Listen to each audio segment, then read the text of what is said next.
Ragazzi, è veramente grande, una pepita d'oro questa, è proprio sul fondo del piatto. Come caspita ho fatto a non vederla nella fessura?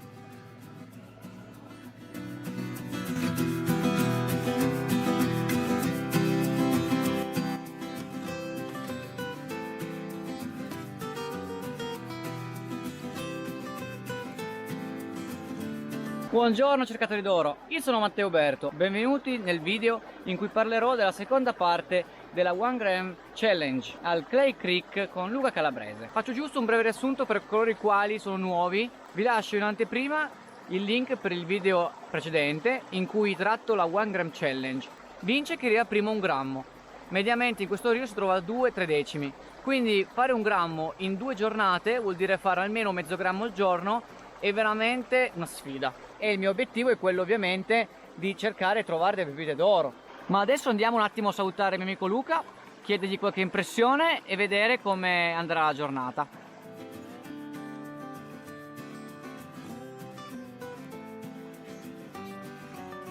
Bene, allora siamo arrivati da Luca. Io lavoro e tu guardi. No, tu lavori, io guardo. Sì, in effetti è abbastanza così. Siamo al secondo giorno della challenge. Luca è arrivato ieri a superare i 3 decimi, è già comunque una quantità importante al Clay Creek dove troviamo di solito 2 decimi, 1 decimo e mezzo. Ma sono stato io che sono stato fortunato perché ho trovato una pepita che pesa quasi 1 grammo. Andatevi a vedere il video se lo siete persi.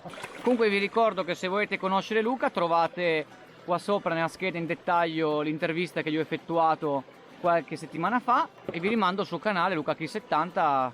Bene, allora dopo questa breve introduzione andiamo a cercare anche noi un po' di oro, se no Luca oggi mi raggiunge, mi batte e io parlo, ma poi alla fine bisogna vincere la sfida. Ora oggi voglio andare a fare prospezione in 2 posti principalmente. Una è una depressione che ho visto all'interno del substrato roccioso, voglio vedere se al fondo vi fosse dell'oro rimasto incastrato.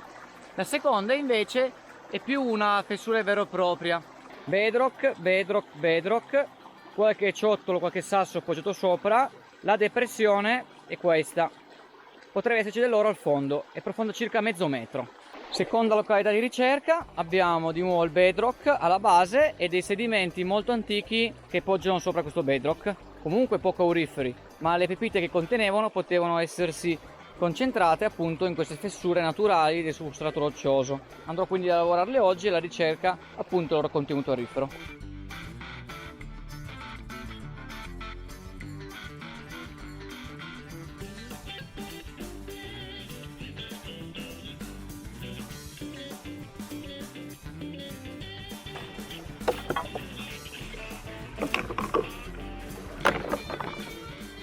Vado a togliere le rocce che sono all'interno di questa depressione, dopodiché raccolgo tutto il contenuto e vado a metterlo nel mio setaccio MyLab. Il piatto conico XP, il setaccio MyLab, che tra parentesi è sempre fatto apposta ma sta praticamente sopra perché fa perno su questa piramide del piatto conico XP, vedete? Facendo perno è possibile setacciare più facilmente. E poi il concentrato del piatto conico XP che andrà a essere presente qua all'apice, andrò a vuotare dentro l'altro piattino MyLab per avere questo fondo piano che mi permette di aprire il concentrato. Se non sapete cosa significa vi lascio qua sopra il video, e quindi cercare tracce d'oro.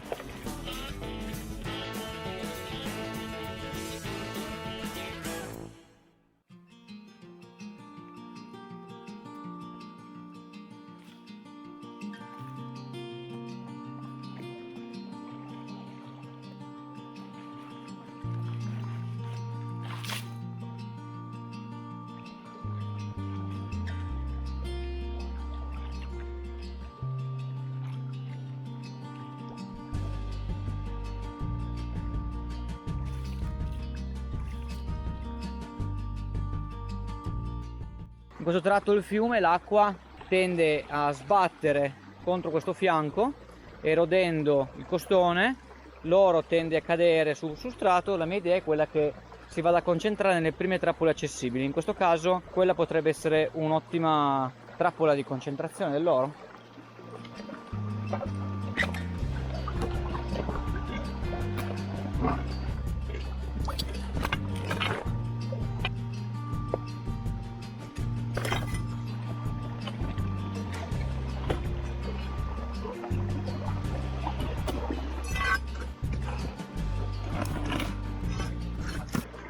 Che fatica, però sono riuscito a toglierlo. Ecco il risultato. Questo masso prima da qua andrò a raccogliere tutti questi sedimenti. Vedete, ce n'è.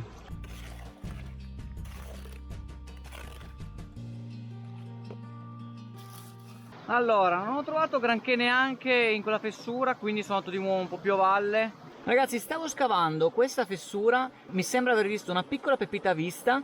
Ho fatto qualche foto, ve la metto qua in indicazione. Adesso vediamo un attimo se è proprio oro o non lo è. Potrebbe essere proprio la pepitina che mi servirebbe per superare il grammo. Tutto il mattino che scavo prende per 2 pagliuzze, qua mi sembra proprio di vedere una pepitina laggiù. Non voglio neanche rovinarla, quindi cerco di fare molta attenzione durante l'estrazione. Adesso provo a estrarla.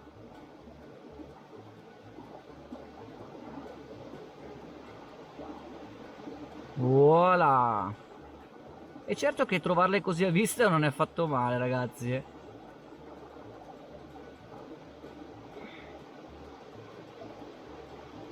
Not bad. Comode queste formicine, Allora, siamo a un momento clou delle 2 giornate della Gold Challenge. Devo dire la verità, io ieri sono partito veramente in quarta con la pepita, però Luca, cavolo, mi ha proprio ripreso perché ha trovato un posto molto buono. Oggi ho lavorato tanto, però alla fine ho trovato poco, e invece lui ha trovato sia ieri che oggi in maniera abbondante, soprattutto oggi. Luca ha loro sia di ieri che di oggi, invece io la pepita potete capire che, essendo la prima più grande che ho trovato qua, l'ho lasciata a casa.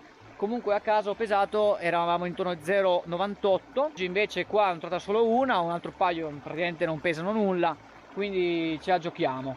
Accendiamo 0, mettiamo questo, fare, così sta 0, guarda 0,99, not bad, non male.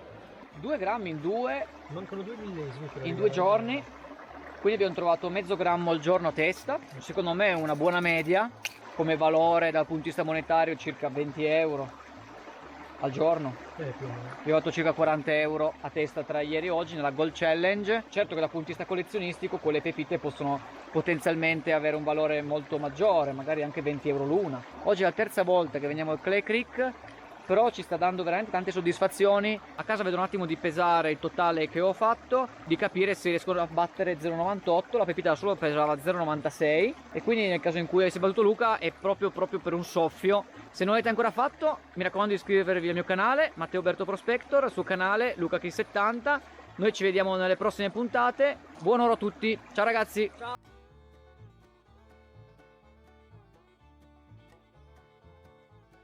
Ciò che sembra una Sunbaker non è sempre una Sunbaker.